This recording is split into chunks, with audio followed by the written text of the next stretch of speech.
What's up, everybody? Welcome to We Have Cool Friends, the cool show where we interview our cool friends about the cool things they're doing. I'm Greg Miller, and this is Jack Buser. Thank you. Hello, Jack. How are you? I'm living the dream, man. Now, Jack, sadly, I bet a lot of people don't know who you are, all right? You're one of those guys. How long have I known you think? Oh, has to be pushing 10 years now. Right? It's been a long time coming getting you on a show with me to talk about everything. You are over at Google Stadia nowadays. Yes. You have a history with me with PlayStation. We'll talk about that later. But Google Stadia is what you're doing now. What do you do there? I am the director for games for business development. Okay. This leads me to my first question. Is this going to work? Yes. That's what I want to know. You know I'm high on cloud tech to begin with. Streaming games is a future I want. I went to E3, played it at E3, talked about how great it was, resold me on Doom. I came home, started playing Doom again, gave you one of my E3 awards, right? And then I put up a tweet about it, and everybody's like, not going to work on my internet, not going to work in my house.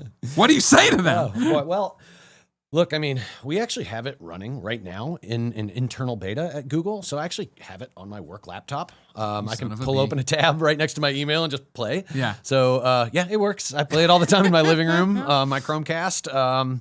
Yeah, we've been running a beta now for quite some time. Yeah. We actually did what we call Project Stream back in late 2018. We took Assassin's Creed Odyssey. Oh, I know. I know you love that game. Yeah. And we launched it day and date with its launch on console and PC, and we streamed it to gamers all over the U.S. And we said, hey, we think we've figured out how to stream games. Yeah. Tell us what you think. And the test went over amazing. That's when we knew, okay, we can launch this. It's working. Everybody's having a great experience.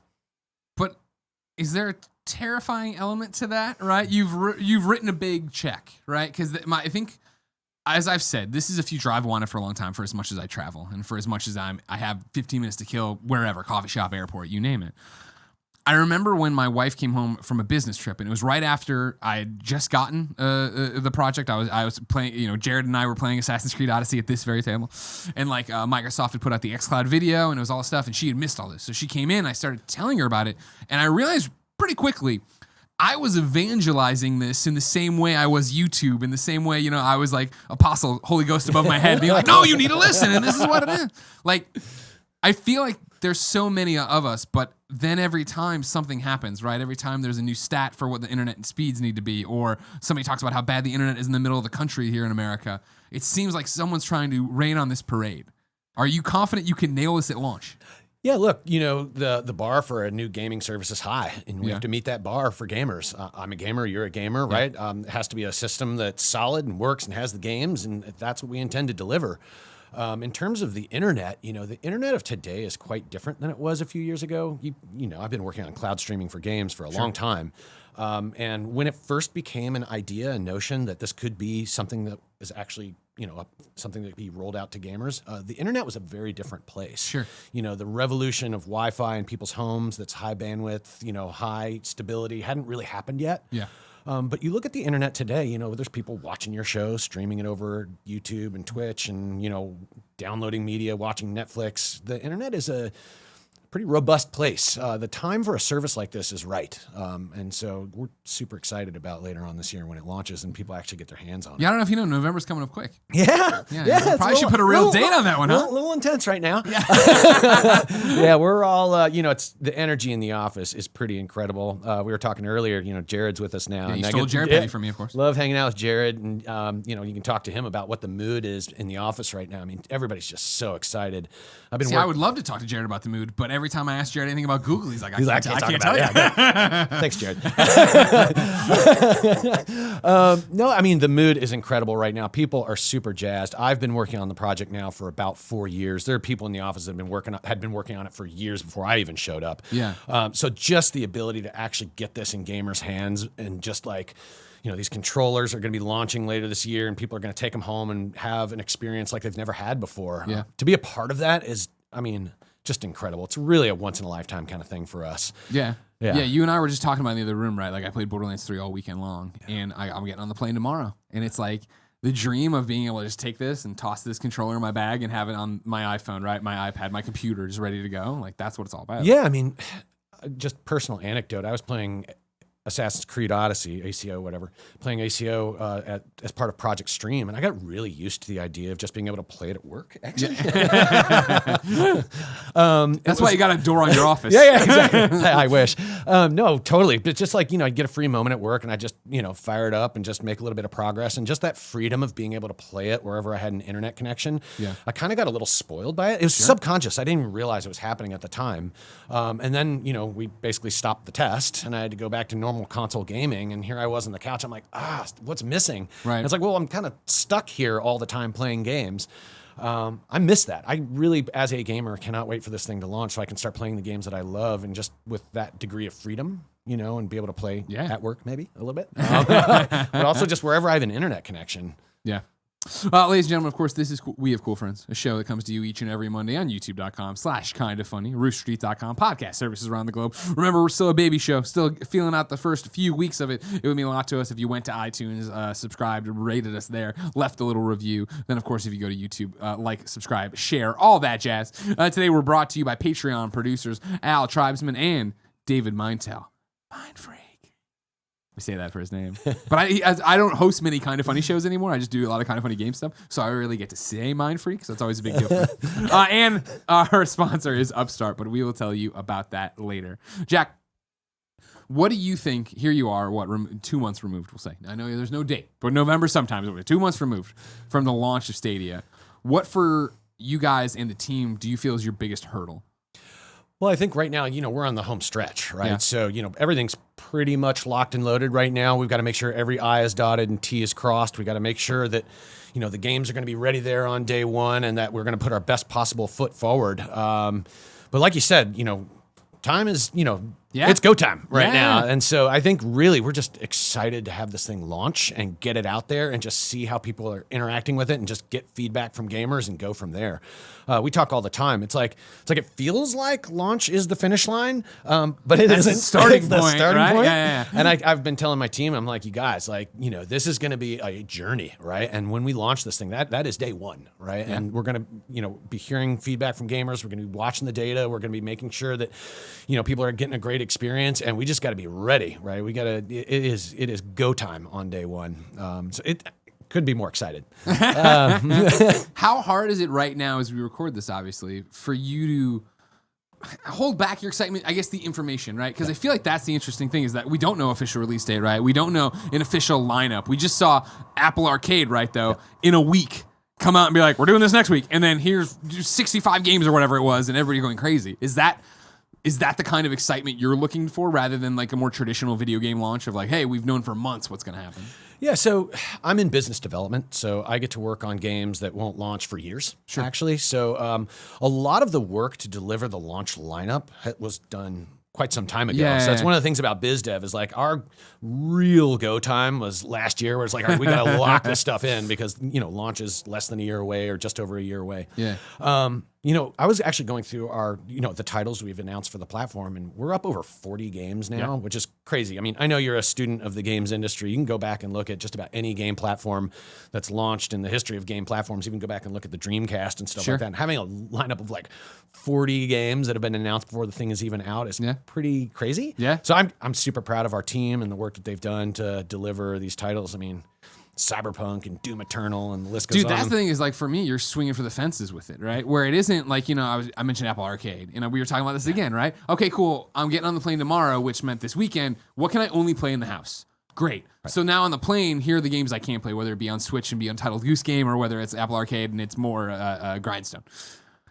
With Stadia, and what I've talked about since the E3 thing, where I came back and I was like, it works and it's great and this, that, and the other, it suddenly does become the thing for me.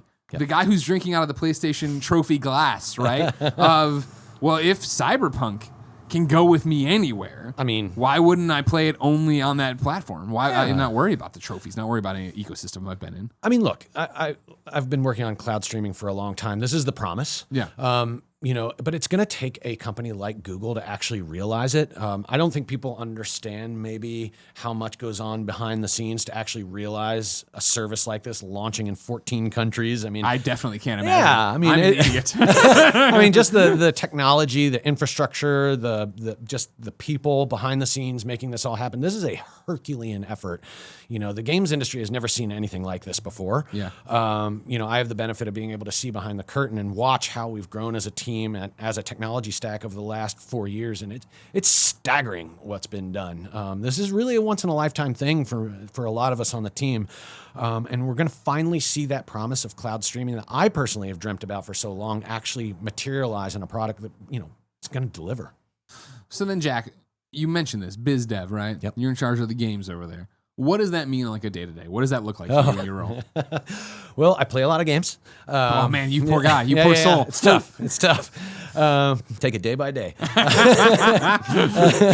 No, we do play a lot of games. We get a lot of game pitches from people that have game ideas. We see a lot of builds. Early on, you become very, very skilled at looking at an early build of a game. Sure. And understanding whether it has that fun. Sure. And What the potential of it What the is, potential is, right? And you have to be able to recognize when something is going to be big, even though it might not be self-evident.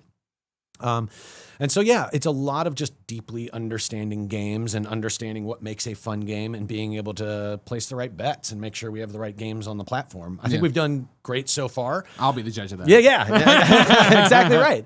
And I think you're exactly right. When gamers get their hands on these games, did we pick the right games? Do we have the right lineup? What are we missing? What do we need to go out there and get? We'll be taking all that. We already are getting all that feedback and acting on it for sure. Yeah.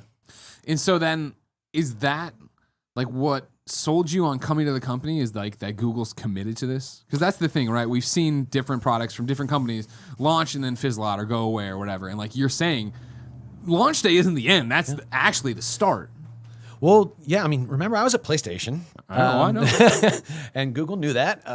They weren't going to tell me what they were doing. Mm-hmm. And so they basically came and knocked on my door, as it were, and said, hey, we're Google. We think we're doing something interesting over here, but we can't tell you what it is. And I'm like, oh, man, this is going to be tough. But I just took a leap of faith. PlayStation, to this day, I consider them family. I was there for a long, long, long time. A huge fan from the sidelines now. So it took a lot to leave PlayStation. Yeah, it's funny. I usually don't let people out of the friend zone early.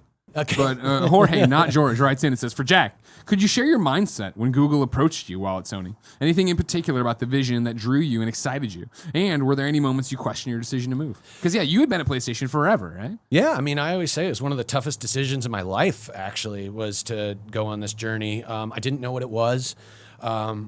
Really, Google was very, very secretive about what was going on with Stadia, and was for quite some time. I think most of the world found out what we were doing when we actually made our announcement at GDC. And in this industry, keeping a secret is tough. It's tough, right? Yeah. But hats off, like they did it, And so it was really a leap of faith for me. I had been at PlayStation for a long time, loved my team, loved the people I was working for.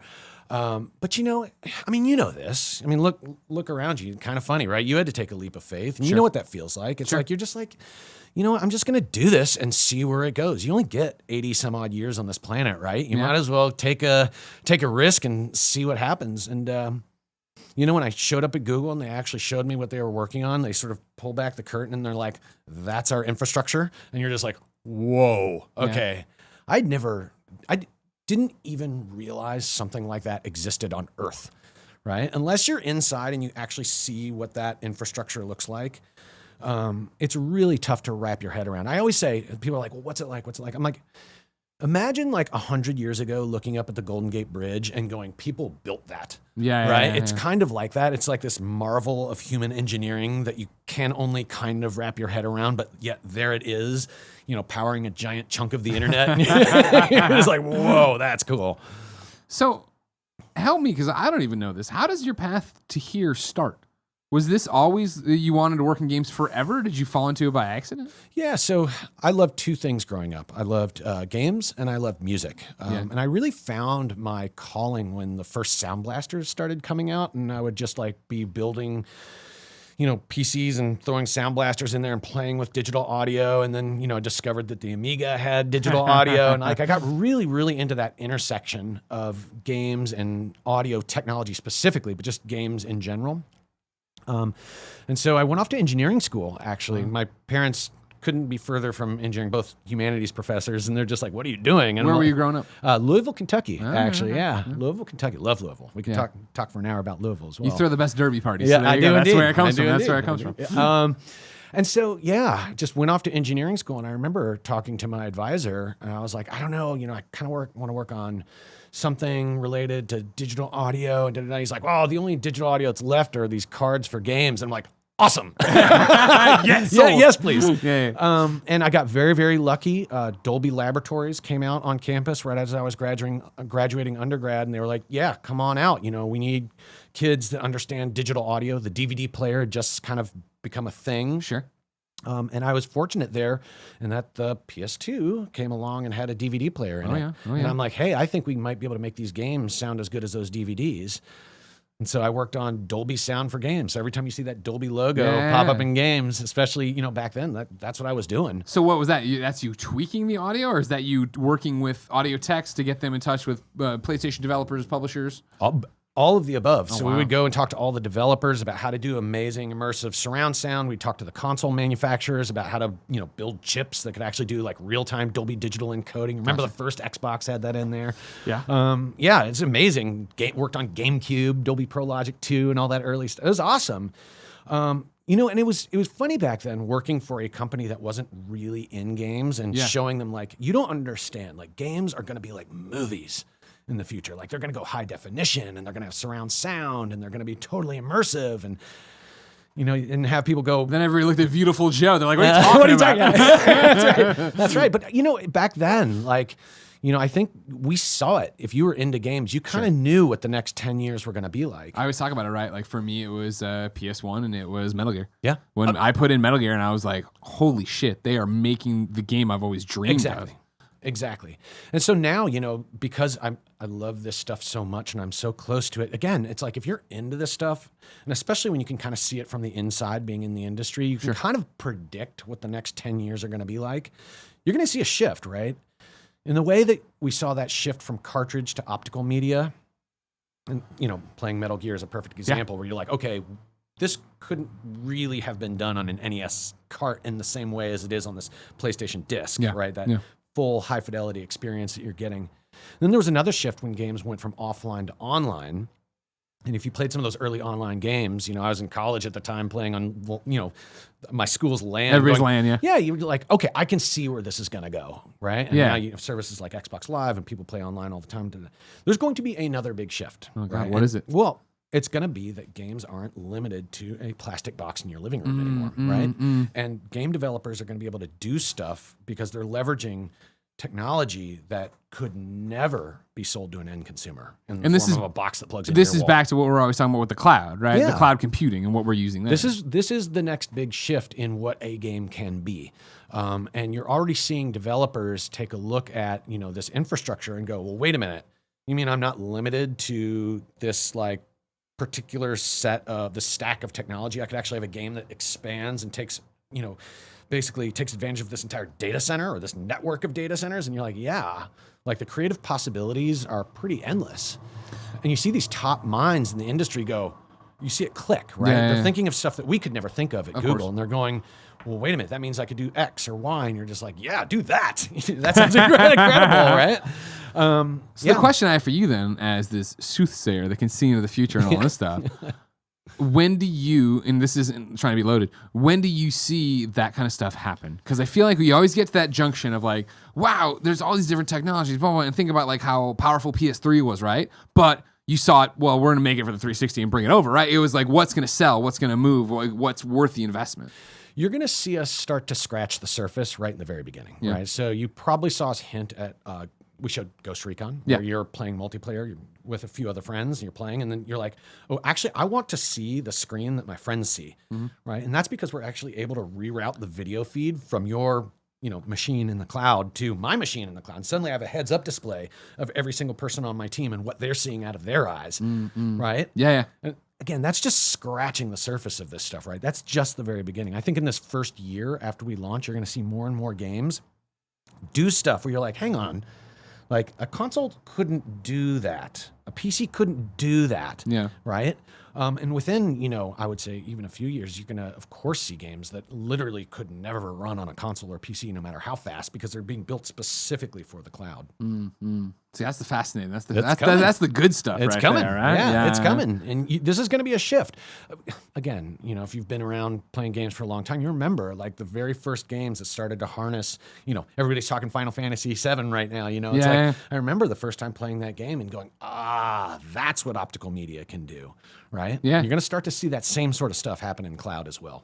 So then, again, to where we're at and looking to the future, right? Mm-hmm. How do you look at xCloud, whatever PlayStation is going to do?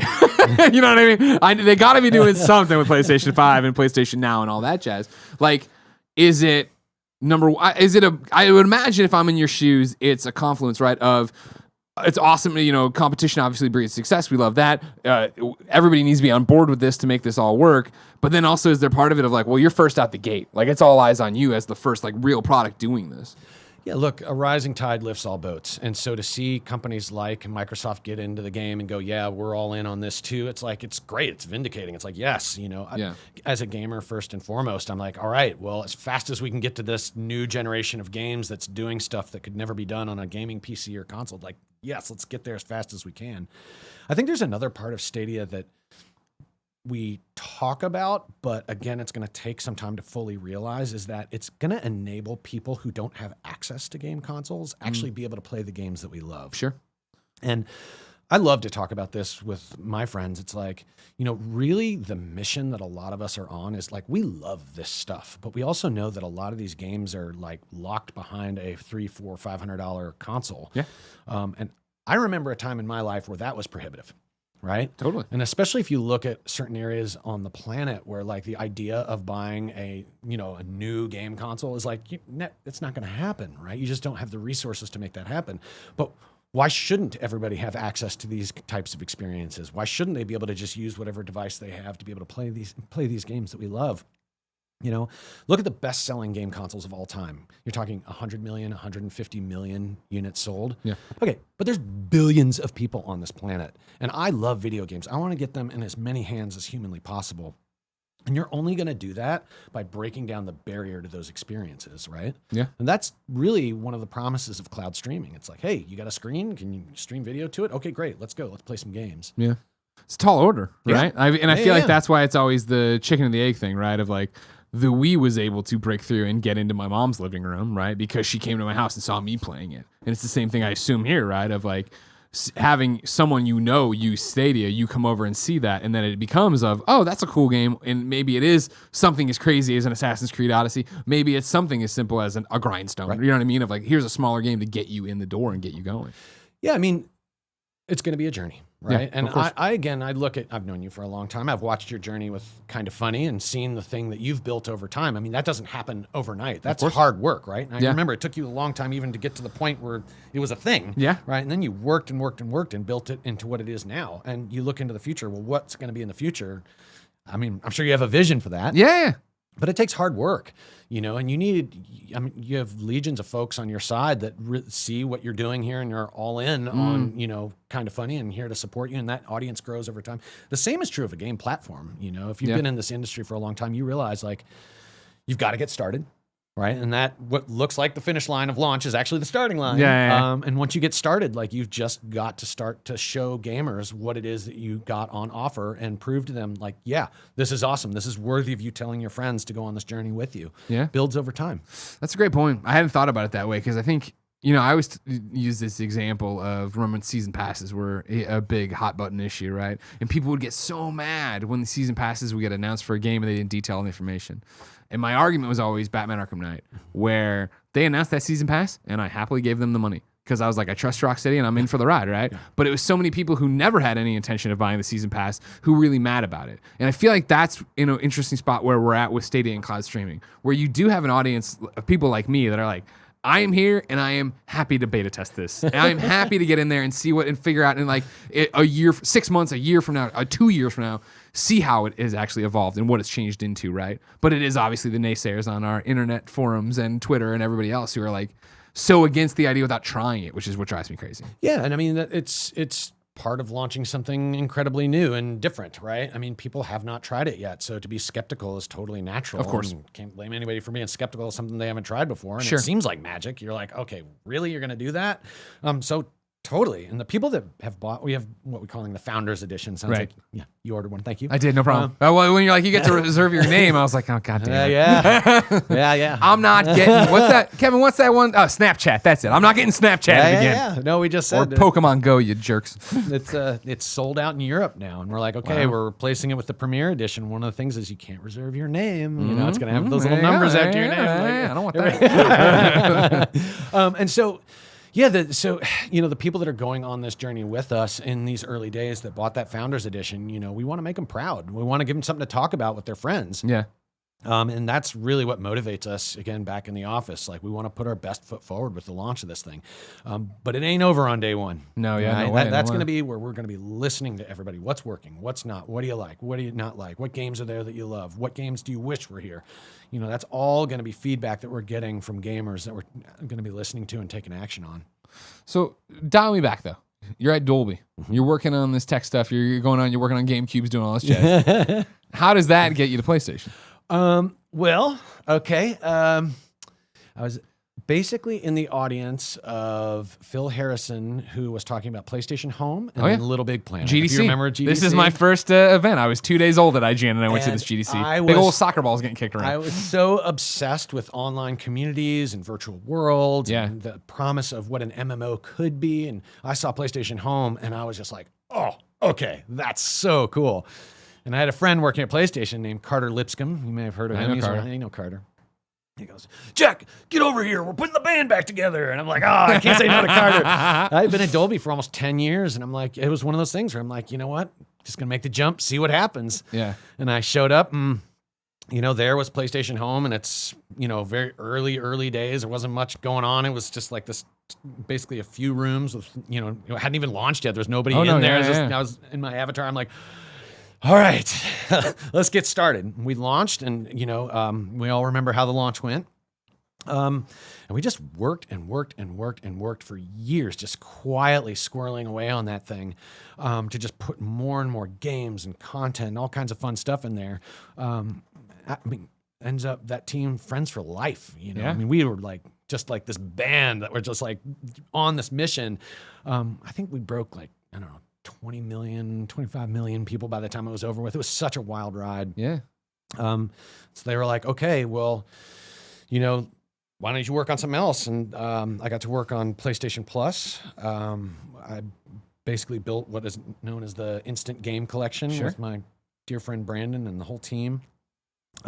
We had this idea of hey, why can't we build a subscription of games, right? Where you could subscribe and get No one would subscribe to that. Get out of here. I still remember when we announced it at E3 and we're like, all right, everybody's going home with a membership. And everyone's like, I'm like, that's awesome. And then I worked on PlayStation Now for a long time, worked on the subscription there. So you can see this movement, right? You're chasing it. Yeah. You're chasing what's when next. PlayStation Now was a thing, I was like, I want to work on that. That is cool, right? And so, it was... I've been very fortunate in my career just because I'm really into this stuff. I love future-looking technology. I love new ways of making games accessible to people. That's what really motivates me. So that's what I've always worked on. Yeah. I feel our history, right, and when I first met you, is one of those reasons why I think I'm so excited for not knowing a lot about Stadia, but where it seems like it's going and what I've played. Because I will never forget meeting you the first time when I came in. Because I think, and you can tell me if I'm wrong. You can check the IGN article, because I went and previewed PlayStation Home, and that it was a triple point PR or whatever. I came across the park and went in there and did it, and it was. If it wasn't at the exact same time, it was the exact same room where I got the PlayStation. Were you trophy interning demo. at that time? Oh no, I never interned. Please, I was hired. But I was a young, PlayStation team guy, and totally, it was one of those things that I think Roper probably looked at and was like, PlayStation Home, send Greg. Because it was like, what is this? Nobody knew what this was. I don't even know if this is when I'd already broken the embargo on the beta. It doesn't matter. But I remember coming in there and meeting you, and you were so excited. Yeah. And it was infectious of leaving there and being like, I come back and how was it? I was like, well, it's weird, but this guy Jack, and he's like into it. And I think I'd want. I don't think he's fucking with me. Like he's legitimately that into PlayStation Home. And every time I saw you from there on out, like in this is gonna sound bad, but it's not. Go on. Our industry is filled with people who remember your name. Oh, hey, what's good to you, mama? You and me were like friends from that moment, and not in the casual acquaintance way, but like legitimately of like, how you doing? Oh, and I wanted to know as much about PlayStation Home as you wanted to know what was happening with me and IGN. Yeah. And the fact, like you just said, you worked on it for so many years. In the way that you were committed to it. And when it did come out and it was a rough launch, and you were like, what is this thing? Bubble machines, get out of here. Oh, here we go. Kevin brought this up. PlayStation Home hands-on. Oh, see, now this is when I broke the embargo. This is awesome. May 2012, right? Greg. That can't be right. Oh, no, posted September 2008. That's when it was updated. 2008. 2008, yeah, is when I got into the PlayStation Home beta, ran into an IGN capture bay, captured it, published it, wrote this, and the next day Sony called and was like, what are you doing? Did you read the NDAs? I think it might have been that guy right back there that gave you the phone call. Probably. But you were so committed to Home and so really into it and so excited to tell us how you'd fixed it every time. Like it's the same way I talk about how I guess more publicly and quietly, PlayStation's committed to PlayStation VR. Like I thought their messaging on that was so great when she was like, we're launching this thing. It's like launching the PlayStation. It's not going to be amazing at launch. We're going to be committed to it. And we're going to stick it out and do all this different stuff. I feel like that's what it was for Home with you on a much more personal level, where you kept doing interviews and you kept coming out and you kept being in front of it, being like, listen, we know we're not there yet, but we're going to get there. Look, I mean, life is short, right? Yeah. You have to work on stuff that you love. That's rule number one advice that I give folks. Like, hey, Jack, what career advice do you have? It's like, look, just work on stuff that you love, because otherwise when things are tough, if things get bumpy, like it can be really rough if it's something you're not truly into and something you don't truly love. And it doesn't matter what you work on. There's going to be highs and lows, right? I'm sure you know this with your day job. I've had it's all perfect all the time, right? And so you just have to be on something that you love and have a vision for where you want it to be and know that you can get it there. And that's the secret to success. Even games, you'll see games that'll go out and have a vision, but might not be able to fully realize that vision on day one, but they stick with it. No Man's Sky. Yeah, happens all the time. Yeah. Happens all the time, especially in the games industry. And you see it, and you're like, okay, the people that really have that vision and stick with it. I mean, that's how you achieve greatness. Yeah, it's the starting line when we launch. It's the starting line. I think we're going to have a great launch, and I think we'll have the games there, and I think people have a great experience in their home. But are we done? Absolutely not. Right? Yeah. That is just the beginning. And I think the whole team feels that way. I think we are all super, super passionate about what we're doing. We're in it for the long haul. And I believe you. That's the thing I'm that's driving true. at. I mean, you know me. That's what I'm trying to drive to them. You know what I mean? Is that I feel like if it, and I don't want to try to be that guy, but if it was a suit, if it was somebody you didn't know, if it was a career CEO saying all this, you'd be like, all right, whatever. It's Jack. Yeah. Like I know you're legitimately committed to this. You're on, what I mean? Like you're the team they've allowed you to be a part of and help build and create and everything you're doing. Like you wouldn't be there if you didn't believe in it, because you are like a legit gamer. Right? We've been PSN friends forever. I see you all the time. That's right. Yeah. Look, and proof's in the pudding. I think it's totally fine if people are like, oh, okay, well, does he really believe what he's talking about and blah, blah. Like, I get that. Like, if people don't know me, but like, you know me, and like, we'll see a few years from now, I'll still be there, doing my thing. I love this thing. I love what's possible. I love what we're going to launch on day one, but I know where we're going to be is going to be just magical.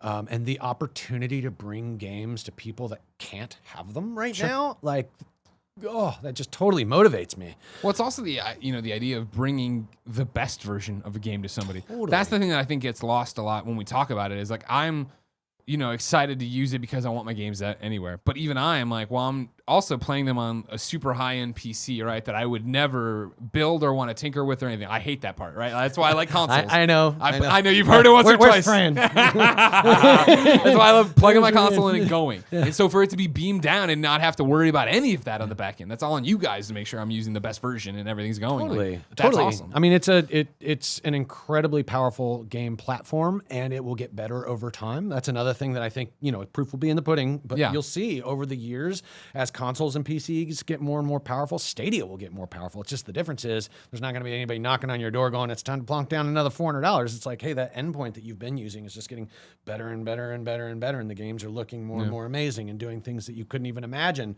years back on Stadia. It's evolving over time. It's totally a different kind of game platform than the industry's ever seen before. Which is why everyone's so skeptical of it. Right, because we've nobody's ever seen it before. And people have been burned, obviously, before sure. with other people coming around thinking they got the solution. But Google is a name you kind of tend to trust. They kind of understand what they're doing with this kind of tech. Google's a pretty special company. There aren't a lot of companies on planet Earth that could even think about pulling off something like this. And then for Google to step up and go, yep, we're doing it. It's like, okay, like, hats off to Google. It's like they see this, they truly look at, high fidelity AAA games, and they're like, how do we do what we've done in other industries and get these amazing experiences into the hands of as many people as possible? They look at it as like a problem that has to be solved. Yeah. And to be at a company where it's like, well, of course we have to do this. We have to. We have to do this. Like, we can't keep games locked up in these expensive boxes. We have to get them into the hands of as many people as possible. We have to reach billions of people. Do you think that's the thing right now? Not even the industry, but I guess the general public is underselling in terms of the idea of what you said of getting it to different people. Right now, I think so many people are hung up on the Founders Edition, right? $130. We're getting all this cool stuff. You get the blah, blah, blah. But in reality, when the game drops, it's going to be like, do you have a controller? Do you just have an iPhone and iPad? You're going to be able to buy the game and play.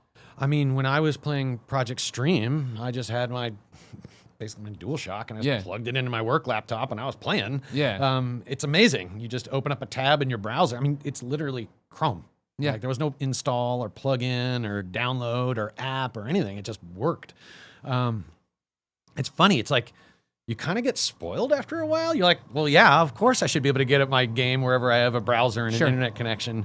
But it's... When you start seeing me in the next few months really bang the drum for everything should be cross-save and cross-progression, this is why. That's right. I mean, absolutely. We're super into cross-save. We're super into cross-progression. Like, knock down as many of these artificial barriers as humanly possible.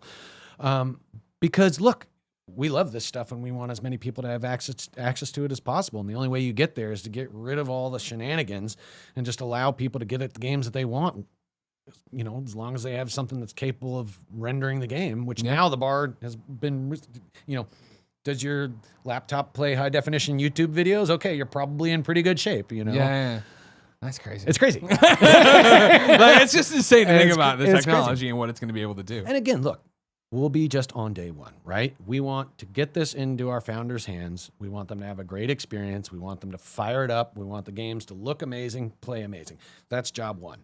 Right. And once we get there, then you'll see this thing start to evolve in ways that'll be pretty mind boggling.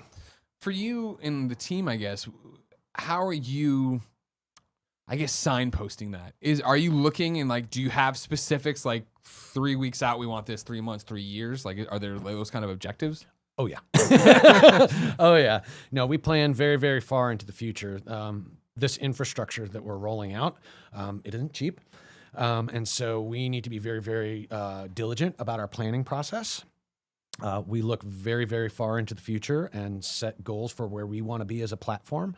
And again, even in my role as business development, you know how long games take to build. They take years to build, right? Yeah. So we're working on technology now that won't be implemented in games for many, many years to come. But that's the industry that we're in. Those are the lead times. And so people are always like, oh, how do you know Google's in this for the long? I'm like, yeah, you kind of have to be if you're building a game platform. That's a big one for me too that I wanted to bring up. I'm probably going to do it next, right? Is that, again, it's that I believe in you, right? And I believe in the tech of what I've seen. And it can't be said enough. I'm very passionate about this and excited about this. Greg. My question then becomes, though, do you believe in Google, right? You have these ideas. The team has these ideas. I know it's such a tired thing, but is it going to be Google Plus? That's always what people lob when this question comes up. Look, proof's in the pudding, right? So we're never going to completely answer that question until we've been on the market for years. But we'll be there. And then I'll turn around and go, remember when you said? I'll have a robotic arm. That's right. But look, I mean, I guess There's a number of different ways of answering the question. We're on, the friend show, so I'll tell Cool you friends. I'll tell you as your friend, like I would not be there if I did not believe that we were going to be there in the long haul. But then there's a more technical way of looking at it, which is when you're planning infrastructure investments and you're planning, game content investments, like you have to be in for the long term. Yeah. Right? There's no way to do that without having a very long runway. Yeah. Right. Yeah. You can't go and, work with the best game developers in the world on a game that's not going to launch for many years to come, and then not be there in a few. Like you know what I mean? Like it's just the nature of the business. Are a lot of the deals and developers you're working with now? Are you guys working on exclusive stuff, or is that more like just hey? And I'm not fishing. I swear I'm not fishing. I'll tell you. Is it just like hey, AAA dev? Like it just here's It's not like you're broadcasting. this. We can edit it out. The people watching live will never tell Kotaku. It's fine. Like, Yeah, I mean, look. is it all under everything? It's everything. No, so, we're working on lots of different kinds of partnerships. We're partnering with the biggest and best game publishers in the world to bring their lineup for the foreseeable future to our platform. We are working on exclusive games that will only launch on our platform because literally they could only be built with this technology. Sure. Right? We are working on games that we've found out in the wild and we've gone, that is amazing. How do we lean into that to create something that does something incredibly special on Stadia? We have partnerships across the board. We have partnerships with studios made up of one person. We have partnerships with the biggest game developers in the world. It's like this is a game platform, robust, right? Yeah, we want to be able to do everything and then some that any other game platform can do. And our game content lineup represents that. Okay. Good answer. Yeah. You didn't get in trouble. Don't worry. Okay. It's fine. It's fine. It's not like a broadcast. I know. This is the most pointed question I probably have. Go on. How much longer ballpark do we have to wait for another like Stadia Direct, right? Like, I mean, you have to talk to us one more time before November. I need to know the goddamn date. Well, look, I can't talk to any specific marketing beat because otherwise marketing's going to jump through the screen. And Patrick's over there pacing. Exactly. He's watching. But look, we're not done talking about Stadia. Yeah. So you expect us to talk a lot more. I mean, here I am here today talking about point. Stadia. There's going to be more and more communication coming from us to the community. So yeah, I mean, what form that will take, I mean, we'll have to wait and see. I don't want to spoil any surprises that I'm not supposed to spoil. But yeah, I mean, a lot more to come for sure. Okay. Well, speaking of more to come, we're going to jump into your questions from the friend zone. You can submit those at patreon.com/kindafunny, where you can also get the show ad-free. It is very surreal to be sitting here watching you do that live when I've heard it so many So times. many times. Yeah. When I was like, oh, it's Upstart, and you're like, oh, I know all about I Upstart. bet you could have used that when you were young. I know it well. I know it well. I appreciate your support, Jack. I also appreciate the support from everybody at patreon.com/kindafunny. Let's get into the friend zone where people have written in with questions for you. Mitch Craston writes in and says, for Jack, during the process of developing Stadia, at which point did you realize you were doing something wholly unique? Was it from the start, or was there a particular moment you think speaks to you as special? You talked about, them pulling back the curtain and seeing what that was I think crazy. Google was, but like for this Stadia in particular. That was definitely a crazy moment. I'll tell another story. So when I showed up, it was still the very, very early days of Stadia. There was a gentleman there named Dove who had come up with this original idea and had been working on it for quite some time. Sure. And we had brought in a team by that point that we were working in earnest, but we'd never actually gotten any game up and running on the thing. Like we had tech demos. A lot of great ideas. A lot of streaming pixels and stuff, but big dreams and stuff. Yeah. But a pretty magical moment actually happened. We were at E3. We were talking to id Software. We were telling them about what we were working on, and they were like, I still remember Duffy at id Software. He's like, let me at it, let me at it. And we're like, id Software wants to work on this. All right. We had our very, very first dev kits. And I remember we were having this huge debate internally. A good friend of mine, Boz, on the engineering team, he's like, Jack, what have you done? That is the highest Twitch, 60 frames per second. Like, if there's any lag whatsoever, like, you're going to totally, this is like the hardest possible thing you could throw at this technology. What have you done? Yeah. And I'm like, Boss, if it doesn't run this, like, what are we doing? Yeah. Right? We've got to throw the hardest thing we've got right out of the gate because otherwise we're wasting our time. And I still remember boss, I won't repeat his exact words. He's like, just go do it. I'm like, all right, great. And I'll tell you, I mean, this hats off to id Software. They are truly amazing. Talk about a talented development studio, best of the best. And within no time, we had Doom, which was still new at the time, running in our office. And we're all huddled around the screen with this dev kit. And we're just like, oh my God, it works. Yeah. It works. You know?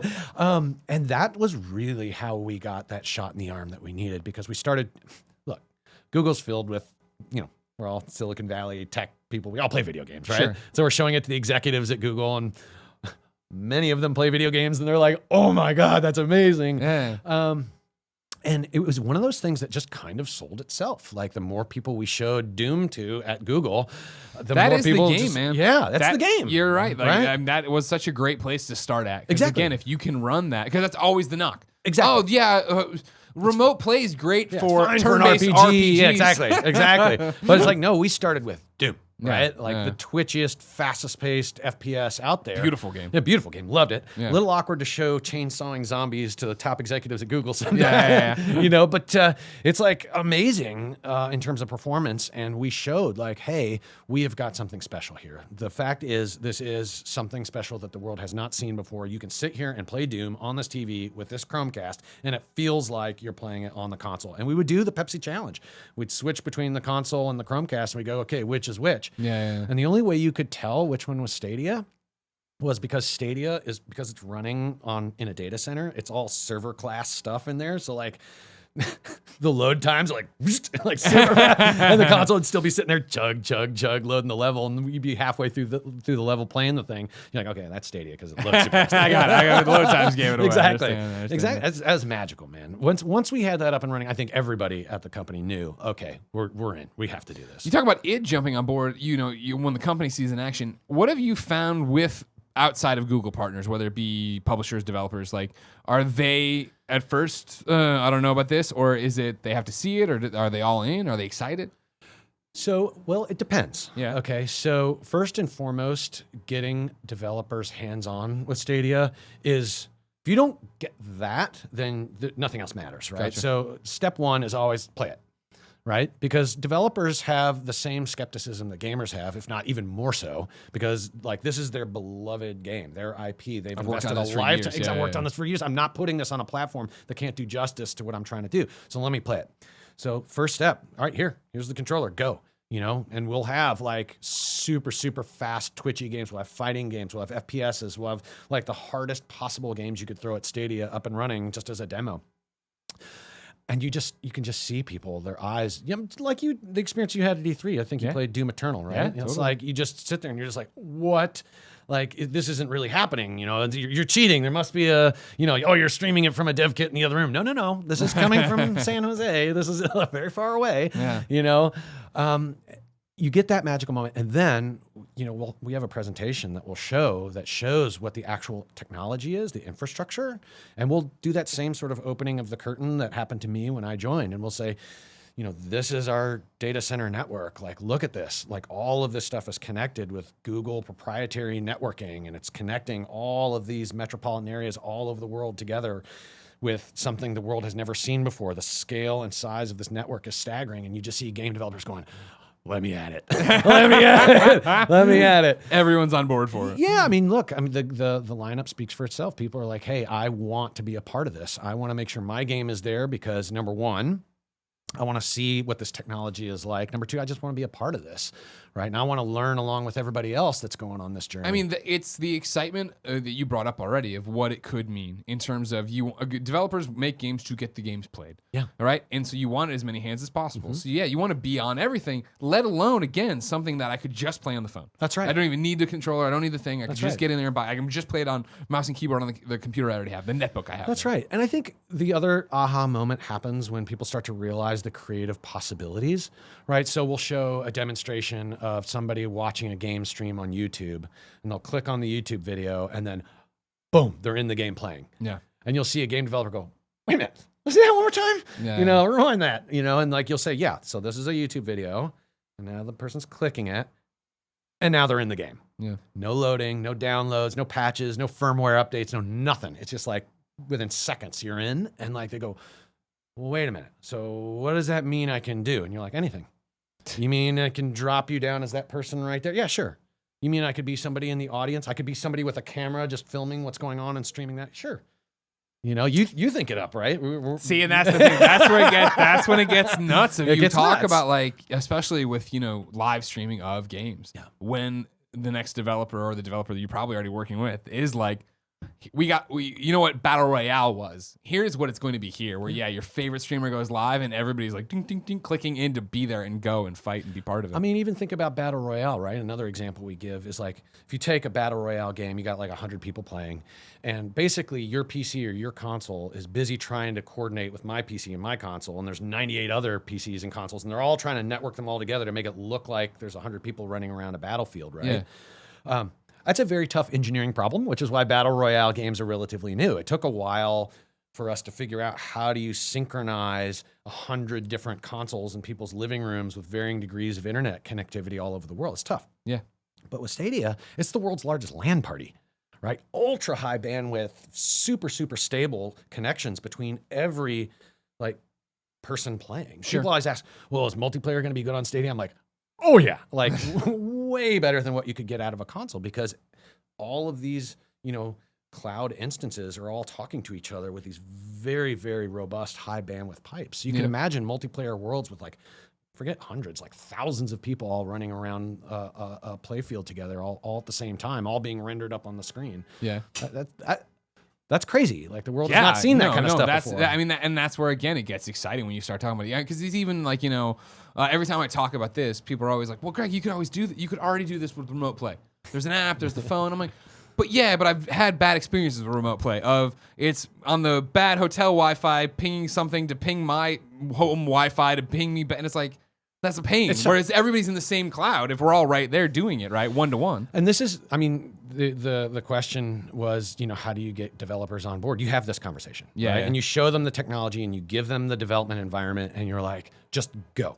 You tell us what you want to do with this. And like, they're in. They're like, okay, challenge accepted. Like, let's build something the world has not seen before. Let's take this creative idea that I have and let's finally realize it, because I've never been able to actually realize this thing that's been in my head with current generation technology. It's going to take something totally new and radical like this. It's awesome. Yeah. Don't script the landing. Don't script the landing. I'm excited for this. Don't make me look like an idiot. Kale Dolphincorn wrote it into patreon.com/kindafunny and says, for Jack, does Google have any plans for acquiring studios to make first-party exclusives, or is your main focus getting third-party hits on Stadia? So without getting into sort of the tactical details, I can say that we are very interested in helping developers that want to build something new and different on Stadia that couldn't be built somewhere else. So we talked a lot about it. Yeah. You know, we're scratching the surface of this at launch. You'll see more and more of this stuff materialize over the coming year. But that's really where our focus is in terms of like exclusive experiences. Because, you know, you see a lot of game platforms like, it's exclusive. And it's like, okay, well, what's the point, right? Well, for us, the point is because you want to help a developer do something that can't be done elsewhere, right? Like literally, this is exclusive because it's a thing that can only work here, right? And I think those are the best kinds of exclusives. Yeah. So the partnership can take many different forms in order to get them there. A lot of it's like, well, what does the developer want? You know, what is the vision? How big is that vision? Where do we want to go? What are we going to try to build? When do we want to build it by? I mean, these are very, very nuanced conversations. But at the end of the day, what we want to be able to deliver is deliver stuff that moves the needle in terms of the creative possibility of what a video game can be. And that's the right way to do it, right? I like your stance on exclusives. Like, what is just being exclusive? What does that matter? It needs to take advantage of it, right? Yeah. Because again, I do think the inherent capability, right? What Stadia is already makes it enticing to gamers like me to make me get it on that platform, to have it with me anywhere with just a controller, just my phone, just whatever, right? That alone, it doesn't need to be exclusive to your platform as much as like, again, like we were just talking, if Borderlands gets it together and gets cross-saved together, hoo-wee, you bet I'm playing it on Stadia, right? And I'm beaming my thing around because I put so much time in. If Cyberpunk launches alongside it and here we go, yeah, that's where I want to be, because I was never going to put in the 400 hours to platinum Cyberpunk, but I want to be in Cyberpunk for as long as possible wherever I am. Yeah, and we're really big on cross progression, you know, cross play. Like we understand, like, you know, people are going to be playing across multiple platforms, or at least have friends on other platforms. Like we get it. Yeah, we get it. And we, again, We want to take a very open approach to this, right? This is not about throwing up walls. This is about breaking down barriers. That's what motivates us. That's the mission we're on. So you're going to see us remain pretty consistent to that. Okay. Daniel Ferraro writes in and says, for Jack, I know I know our internet is garbage, but what does the roadmap look like for Stadia in Australia? Okay, great question. Hello, Australia. So we've announced at launch we'll be in 14 countries. So US, Canada, UK, 11 other countries in Europe. From there, you can expect us to add more and more countries over time. That will sort of happen on a rolling basis. So you'll hear us talk more and more about really two things, like more countries we're coming to, as well as more screens, if you will, right? So more endpoints that you'll be able to stream to. And again, this is going to be an evolution. So this is going to be something that'll be happening over time. We have a plan. We'll be executing against that plan. I don't want to spoil the surprise on any particular country, but look, the mission we're on is to get to as many people as humanly possible, right? And in order to do that, we're going to have to deploy in many, many, many countries. Yeah. So, that's the plan. Okay. Yeah. Jack, thank you for coming and spending time with me. Good to see you, Greg. It's good to see you. I'm sorry we have to do it on camera. I think the last We're time both so busy now. That's how it has to be. Last time I saw you, I was getting off the ferry and I'm like, "Hey, Greg!" Oh yeah, right. Like, oh, we got to get together. I'm like, "Yes, we should." That was fun because I was with I was going to the Man of Medan event, so I was with a whole bunch of press people, and they're like, "Who is that?" I'm like, "Oh, you guys don't even know." Let me tell you about PlayStation Home. Let's do it. So November, Stadia's coming up. Look, we're coming. We're all working real hard. Can't wait for November. So more details to come shortly. And look, it's a shame Fran ain't around today. I wish I could have said hi to that guy. We So would have give him a big hug 4 for hours me. if that happened. If Fran was here. Well, I don't know. What about this? Now I stream a lot. So hey. Ladies and gentlemen, of course, this has been another episode of We Have Cool Friends. Remember, each and every Monday, we invite one of our cool friends doing something cool to tell us about their cool things. If you like that, please go over to youtube.com/kindafunny, roosterteeth.com, and podcast services around the globe. Watch, listen, subscribe, share, all that jazz. Until next time, it's been our pleasure to serve you. I was going to give you a high five.